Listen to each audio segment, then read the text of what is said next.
తల్లిదండ్రులుగా పిల్లలను పెంచడం ఒక పరిచర్య సిరీస్ నందు పరివర్తక పిల్లల పెంపకం మొదటి వాల్యూమ్ పాఠము 5. తల్లిదండ్రులుగా పిల్లల పెంపకం యొక్క ఉద్దేశాలు. పిల్లలను పెంచడం విషయంలో దేవుని 3 అదనపు ఉద్దేశాలను పరిశీలిద్దాం. 2వ ఉద్దేశం మన పరివర్తన. 1వ యోహాను 2వ అధ్యాయము 5-6 వచనాలు. క్రీస్తు స్వరూపంగా రూపాంతరం చెందడం అనేది ప్రతి విశ్వాసి పట్ల దేవుని ప్రణాళిక ఉద్దేశమై ఉన్నది. పరిపూర్ణమాయను అనే పదాన్ని పూర్తి చేయడం అని చెప్పవచ్చు. ఇది ఒక ప్రక్రియలో ఉందని సూచిస్తుంది. ఈ ప్రక్రియలో మనం జీవిత భాగస్వాములు మరియు పిల్లలతో సంభాషించే గృహ జీవితంలో ఎదురయ్యే సవాళ్లతో సహా రోజువారీ అనుభవాలు మరియు పరిస్థితులకు మా ప్రతిస్పందనలను కలిగి ఉంటుంది. మనకు కోపం వచ్చినప్పుడు నన్ను మరొకరు ఈ విధంగా ప్రవర్తించేలా చేశారు అని చెప్పడం మనకు ఇష్టం. అయితే దానిని దేవుని వాక్యంలో మనం ఇలా చూడము. దేవుడు చెబుతున్నాడు, హృదయమందు నిండియుండు దానిని బట్టి నోరు మాట్లాడును గదా.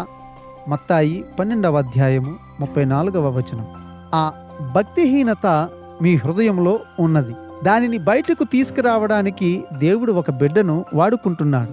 అయినప్పటికీ మీరు బాధ్యత వహించకుండా మీ అమాయకత్వాన్ని కనపరుస్తున్నారు. పరిచారకులుగా దేవుడు మనలను ప్రక్షాళన చేయడానికి, క్రీస్తు పోలికగా మార్చడానికి మన కుటుంబాల డైనామిక్స్ను, వ్యవహారాలను ఉపయోగిస్తున్నాడని మనం అర్థం చేసుకోవాలి. 2వ కొరింథీ 3వ అధ్యాయము 18వ వచనం. ఇక్కడ రూపాంతరం చెందడం అనేది ఒక క్రైస్తవుడు క్రమంగా క్రీస్తు పోలికగా రూపాంతరం చెంది అన్ని విషయాలలో దేవుని చిత్తాన్ని కోరుకునేలా పూర్తి మార్పును సూచిస్తుంది. దేవుడు మీలో పనిచేస్తున్నాడని, నిన్ను మారుస్తున్నాడని ఈ వచనం నిశ్చయత ఇస్తున్నది. ఆయన ఇప్పటికే చేసిన కార్యమును బట్టి నీవు ఆయనకు కృతజ్ఞతలు చెల్లించగలవా? నీవు ఇంకా ఏ విషయంలో ఎదగవలసి అవసరత ఉన్నదో బయలుపరచమని ఆయనను అడగగలవా? అవును, కాదు. మీలో క్రీస్తు స్వారూప్యత లేకపోవడాన్ని తెలియచేయుటలో ఆయన పరిపూర్ణ విధానాన్ని అంగీకరించడానికి ఒప్పుకొనుచున్నట్లు మీ సమర్పణను వ్రాయండి. లోతుగా తవ్వండి. దేవుడు మీలో ఏమి చేస్తున్నానని వాగ్దానం చేస్తున్నాడో వివరించండి. ఫిలిప్పీ 1వ అధ్యాయము 6వ వచనం. ఈ మంచి పని క్రీస్తు వలె మారే ప్రక్రియ. ఈ విషయంలో మీరు ఇంకా ఎదిగే అవసరం ఉన్నదా? అవును, కాదు. నా సొంత జీవితంలో దేవుడు నా పెద్ద కుమారుడు నికోలస్ని నిర్దిష్టంగా ఉపయోగించుకున్నాడు. ప్రారంభంలో దేవుని విధానాల పట్ల నాకున్న అజ్ఞానం కారణంగా దుష్ప్రవర్తనతో నేను చాలా కలత చెందాను. వాడు ఏది చేసినా నేను తప్పుగా, చాలా వ్యక్తిగతంగా తీసుకున్నాను. నాలోని కోపాన్ని, అసహనాన్ని తెలియచేయడానికి దేవుడు తరచుగా అతనిని ఉపయోగించుకునేవాడు. నికోలస్ 5 సంవత్సరాల వయసులో ఉన్నప్పుడు దేవుడు నా దృష్టిని ఆకర్షించాడు. ఆయన చెప్పాడు, క్రైగ్, అది నేనే, అది నిక్ కాదు. నీలో ఈ ప్రవర్తనను తీసుకురావడానికి నేను అతనిని వాడుకుంటున్నాను. కొన్ని సంవత్సరాలుగా నేను రూపాంతరం చెందాల్సిన విషయాలను బయలుపరచడానికి దేవుడు నా కుమారుడు నికోలస్ను అత్యంత శక్తివంతమైన సాధనాలలో ఒకటిగా ఉపయోగించాడని కనుగొన్నాను. అదే విధానం దేవుడు మీకు అనుగ్రహించిన మొండి బిడ్డను ఉపయోగిస్తున్నాడు. యెషయా 29వ అధ్యాయము 16వ వచనం. అయ్యో, చాలాసార్లు కష్టంగా ఉన్న సమయంలో దేవుని పరివర్తన తీసుకురావడానికి ప్రయత్నిస్తున్నప్పుడు, అయితే మన క్రియల ద్వారా మనం ఆయనకు ఇలా ప్రార్థిస్తాం: నీ చెయ్యి నా మీద నుండి తీసివేయి ప్రభువా, నేను మలచబడడానికి ఇష్టపడటలేదు, నేను రూపాంతరం చెందాలనుకోవడం లేదు, నేను ప్రస్తుతం ఈ పిల్లాడిని చూడడం లేదు, వీడిని చంపేయాలనుకుంటున్నాను, అది నువ్వేనని నమ్ముతున్నాను. అయితే ఈ పరిస్థితులను తీసుకువచ్చేది లేదా అనుమతించేది దేవుడేనని, ఆయనను మనలోని భక్తిహీనమైన వాటిని, ఆయనను మహిమపరచని విషయాలను మనకు తెలియచేయడానికి వాటిని ఉపయోగిస్తున్నాడని మనం జ్ఞాపకం ఉంచుకోవాలి. దేవుడు మన హృదయంలో ఏముందో అని తెలుసుకోవడానికి ఈ పరిస్థితులను అనుమతించడం లేదు. ఆయనకు సమస్తము తెలుసు, సమస్తము చూస్తున్నాడు. ఆయన మనలను ఇంకా ప్రేమిస్తున్నాడు. ఆయనను స్తుతించండి. ఆయన మనలను మనమే చూసుకుని మార్చుకొనుటకు ఆయన సహాయం వెదకడానికి ఇదంతా ఆయన చేస్తున్నాడు. సామెతలు 17వ అధ్యాయము 3వ వచనం. స్వీయ పరీక్ష 1. దేవుడు మీ హృదయాన్ని పరీక్షిస్తుండగా మీ పిల్లల ద్వారా మీకు ఆయన బలపరిచిన కొన్ని భక్తిహీనమైన వైఖరులు, క్రియలు ఏమిటి? యెషయా 48వ అధ్యాయము 10వ వచనం. ఇర్మియా 17వ అధ్యాయము 10వ వచనం. ఒక్క నిమిషం ఆగండి. దేవుడు సమస్తమును నియంత్రించుచున్నాడని మనం విశ్వసించినప్పుడు దేవుడు ఈ శోధనను ఏ విధంగా ఉపయోగించుచున్నాడో అని ఆగి ఆలోచించుటకు సహాయపడుతుంది. నా మీద నుండి ఆయన చేతులు తీసివేయమని నేను దేవునికి చెప్పదలుచుకోలేదు. పిల్లలను పెంచడం అనేది కష్టంగా ఉంటుంది, ఎందుకంటే మనము ఇస్తున్నాము అనే గొప్ప భావన ఉంటుంది. అయితే ప్రతిఫలంగా చాలా ఎక్కువ ప్రశంసలు తిరిగి వస్తాయి. పిల్లలు తీసుకుంటూ ఉంటారు. వారికి మనకున్న శ్రేష్టమైన వాటిని ఇస్తున్నప్పుడు మనం తరచుగా శత్రువుల మవుతున్నాము అనే భావన ఉంటుంది. అయితే యేసును చూడండి. ప్రజలు చాలా అరుదుగా ఆయన యొద్దకు వెళ్ళి, యేసయ్యా, మీరు ఇక్కడ ఉన్నందుకు నేను చాలా సంతోషిస్తున్నాను, నీకు కృతజ్ఞతలు అని చెప్పారు. మోషే శోధనల విషయం ఆలోచించండి. దేవుడు ఇశ్రాయేలులకు ఎంత ఇచ్చినప్పటికీ వారు మోషేకు ఫిర్యాదు చేసి తిరుగుబాటు చేశారు. పరిచర్య అనేది ఒక నిస్వార్థ పని. కృతజ్ఞతలు ఆలస్యంగా చెప్తారు, లేదా తక్కువగా ఉంటాయి, లేదా అసలుండవు. దేవుడు మన పిల్లల ద్వారా తెచ్చే పరీక్షలలో ఒక ఉద్దేశాన్ని కలిగి ఉన్నాడు. మనము క్రీస్తు స్వారూప్యతలోనికి మారాలనే దాని మీద దృష్టి నిలుపకపోతే ఈ పరీక్షలను పాఠాలుగా స్వీకరించడం అసాధ్యం. రూపాంతరం జరగదు. మన నిరీక్షణ క్రీస్తుపై లేనప్పుడు ఈ పరిస్థితులు ఎదుర్కోవలసి వచ్చినప్పుడు మన శరీరానుసారంగా మనం ప్రతిస్పందించిన కోపం, గర్వం, స్వీయాజాలి మొదలైన పాపాలను ప్రదర్శిస్తాము. ప్రజలు వారి పాపపు వైఖరులకు, స్పందనలకు బాహ్య పరిస్థితులు కారణమని వివరణ ఇచ్చుటకు ప్రయత్నిస్తారు.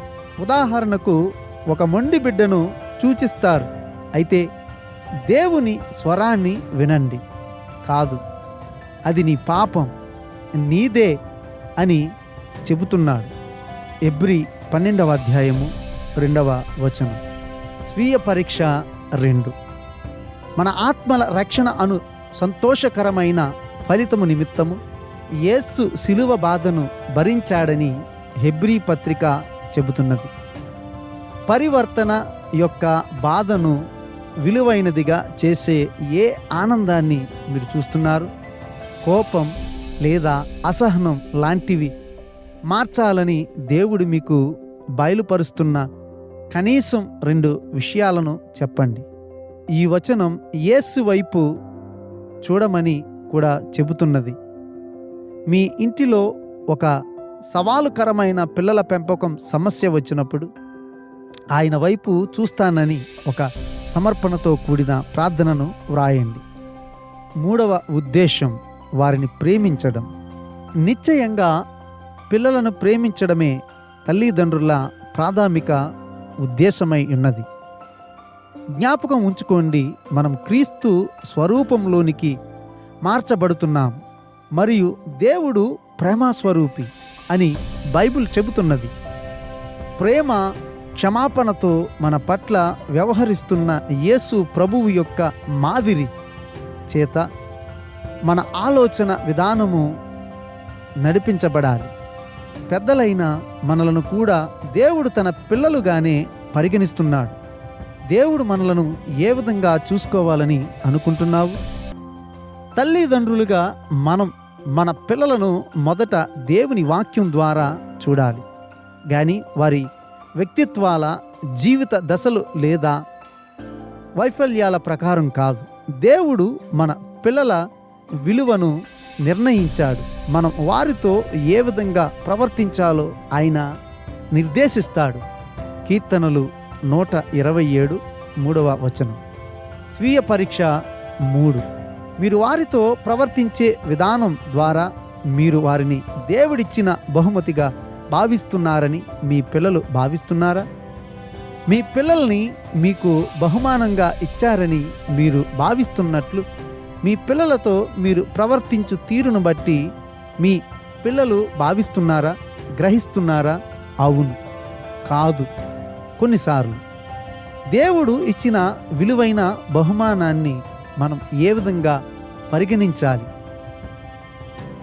మనం ఈ అంశాన్ని 2వ వాల్యూమ్లో మరి ఎక్కువ అధ్యయనం చేస్తాము. 4వ ఉద్దేశం వారికి తర్ఫీదు ఇవ్వడం. చివరిగా మన 4వ అత్యంత స్పష్టమైన ఉద్దేశం మన పిల్లలకు తర్ఫీదు ఇవ్వడం. ఎఫెసీ 6వ అధ్యాయము 4వ వచనం. వారిని పెంచడం అంటే మన పిల్లలను పరిణతిలోనికి తీసుకురావడం, వారికి చదువు చెప్పించడం. కొన్నిసార్లు ఈ ప్రక్రియలో తల్లిదండ్రులు ఇంటి గోడల మధ్య వారు వేసే ముద్ర గురించి కంటే అపరిచితుల లేదా బయట వాళ్ళ అభిప్రాయాల గురించి ఎక్కువగా ఆందోళన చెందుతారు. ఈ రకమైన అహంకారం వేషధారణగా బయటకు వచ్చి మీ పిల్లలు తిరుగుబాటుదారులుగా మారడానికి, మనం బోధించే దానికి లేదా వారి నుండి ఆశించే దానికి విరుద్ధంగా ఇంట్లో మనము పనులు చేయడం ద్వారా చూచినప్పుడు వారు గందరగోళానికి గురవుతారు, నిరాశ చెందుతారు. మనం అన్ని సమయాలలో, ప్రత్యేకించి మన ఇంటిలోని వారితో దేవుణ్ణి మహిమపరచడం పట్ల మనం శ్రద్ధ వహించాలి. పరిచర్యను వృత్తిగా సేవిస్తున్న వారు కూడా తమ మొదటి పరిచర్య కుటుంబానికి అని జ్ఞాపకం ఉంచుకోవాలి. మనము ఈ అంశాన్ని 3వ 4వ వాల్యూమ్లో మరింత ఎక్కువ అధ్యయనం చేస్తాము. మినహాయింపులు లేవు. ఈ పుస్తకములో పొందుపరచబడిన నియమాలు, వాగ్దానాలు పిల్లల పెంపకంలోని ప్రతి పరిస్థితికి వర్తిస్తాయి.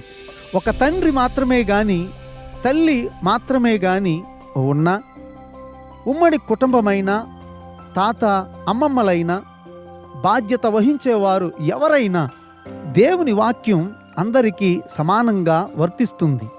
పిల్లలను పెంచడం ముఖ్యంగా ఒంటరిగా ఉన్నవారికి ఈ ప్రపంచంలో అత్యంత కష్టమైన సవాళ్ళలో ఒకటి అని ఆయనకు తెలుసు. విడాకులు అనేక కుటుంబాలను నాశనం చేశాయి, పిల్లలను గాయపరిచాయి, గందరగోళానికి గురి చేశాయి. ఇది ఇప్పటికే నిరుత్సాహపరిచిన బాధ్యతను క్లిష్టతరం చేస్తున్నది. అయితే దేవుడు వాగ్దానం చేస్తున్నాడు. తన పరిశుద్ధాలయమునందు దేవుడు తండ్రి లేని వారికి తండ్రియు, విధవరాండ్రకు న్యాయకర్తనై ఉన్నాడు. కీర్తనలు 68 5వ వచనం. బైబిలు తండ్రి లేని వారిని 41 సార్లు సూచిస్తున్నది. 74 సార్లు విధవరాలు గురించి ప్రస్తావిస్తున్నది. ఇది దేవుని మనస్సు ఒంటరి తల్లిదండ్రుల కుటుంబంపై ఉందని మనకు చూపిస్తున్నది.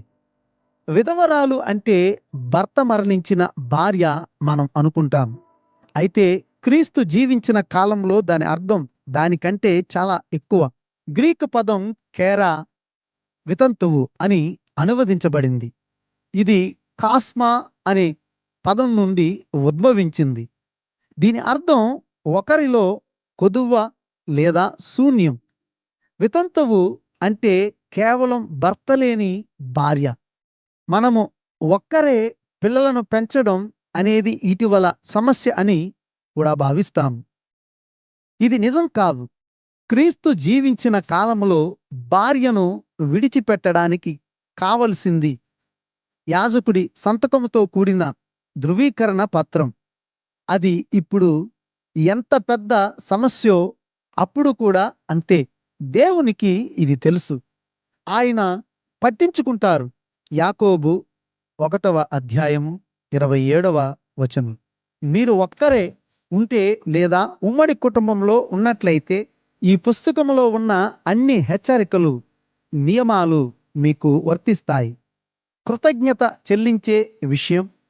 ఈ సూత్రాలలో ప్రతి ఒక్కటి మీ ప్రత్యేకమైన పరిస్థితికి అన్వయించుకోవడానికి ఆయన మీకు సహాయం చేస్తాడని దేవుని వాక్యం వాగ్దానం చేస్తున్నది. స్వీయ పరీక్ష 4. మీరు పిల్లలను పెంచేది మీరొక్కరే అయితే ఈ వాక్య భాగాలను ధ్యానించండి.